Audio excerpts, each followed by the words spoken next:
Today I'm going to show you how to install this spark screen arrestor and this gasket. It goes on an Echo SMR-2100 Trimmer. I bought that on Amazon and it was right around $10. And what it does is it stops the spark from leaving the exhaust and then causing a fire. And this is the gasket that goes along with it, and I'll be showing you how to install that. Now, to remove the spark plug arrestor, what you need to do is you'll need to remove the spark plug. So you just pull this cap off. You'll need a 3/4 inch wrench to do this, or a 3/4 inch socket. Just go ahead and get it loosened up and then go ahead and unscrew it. Okay, you'll then need to remove this cover, and to do that you'll use a Phillips screwdriver to remove this screw.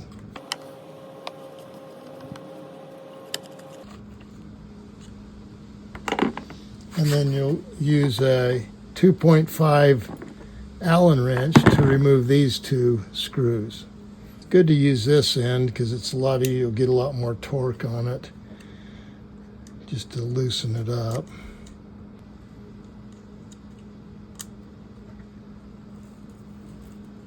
And once you get it loosened up, you can just use this end to quickly remove the screw. And once you get these two screws and that other screw out, you just need to pull the cover off.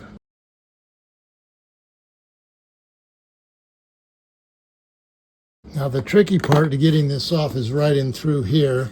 You just kind of have to pull it up, and you can see it's really snug through there. Just kind of pull it through, and that'll be the hard part of getting it back on. But and then where you're going to find the,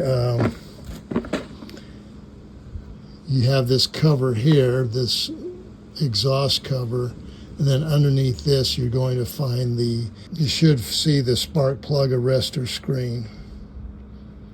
So we'll go ahead and remove these three screws, and that'll give us access to install the screen. Now to remove this exhaust cover, you can use a Phillips screwdriver, or you can use a flathead. Either one will work. Probably a Phillips is the best thing to use, but you just go ahead and we'll remove these 3 screws.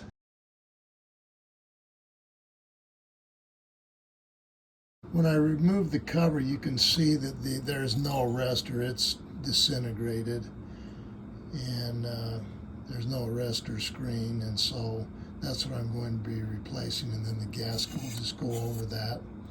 So really all you've got to do is you just go ahead and throw the screen up. Make sure you get that in so it's nice and snug. We'll then put on this gasket, and of course we've got this, and then we'll go ahead and throw this on. Make sure you line up the screw holes,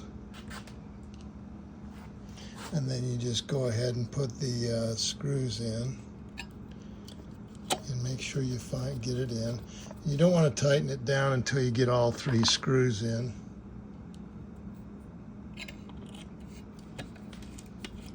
Just put them in a little bit so it's a little bit snug, and then we'll go ahead and put the final screw in, and then we'll go ahead and tighten them all up. I'm going to get it nice and snug. Put this cover back on.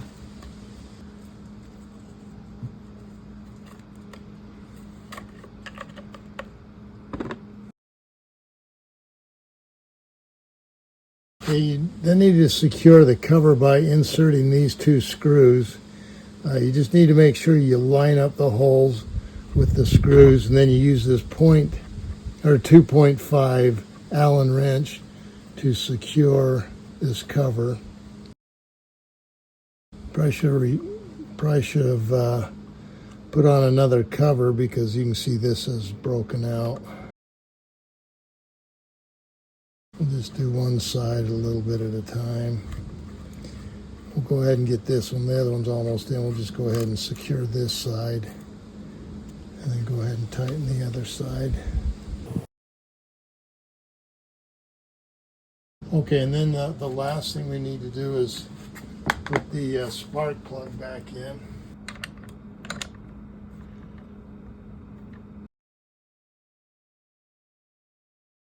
And on the spark plug, just like everything else, you just want to get it so that it's secured, nice and snug. I'm sure there's probably a certain tension that you're supposed to have. And then you just put on the spark plug wire. And there you have it. Thanks for watching Big Al Repairs, and hopefully you subscribe.